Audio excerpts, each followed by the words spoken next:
বিসমিল্লাহির রহমানির রহিম। নাহমাদুহু ওয়া নুসাল্লি আলা রাসূলিহিল কারীম। সম্মানিত মালঞ্চি বাজারবাসী ভাই এবং বোনেরা, সম্মানিত ব্যবসায়িক ভাইরা, আপনারা সকলেই জানেন আগামী 12ই ফেব্রুয়ারি বৃহস্পতিবার আমাদের দেশের জাতীয় সংসদের নির্বাচন।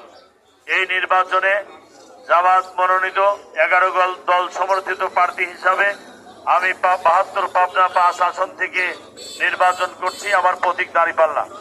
আমি অনেক বছর যাবৎ আপনাদের সাথে চলাফেরা করি, এখনো আছি, ভবিষ্যতে থাকবো।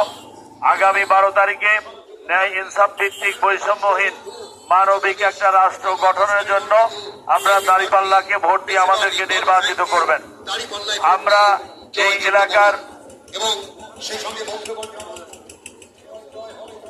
আমরা এই এলাকাবাসীকে উদাত্ত আহ্বান জানাবো, আপনি যে দলের হন, যে মতের হন, 54 বছরের বাংলাদেশ যারা পরিচালনা করেছে, অধিকাংশ বছর বাংলাদেশকে দুর্নীতিতে চ্যাম্পিয়ন বানিয়েছে।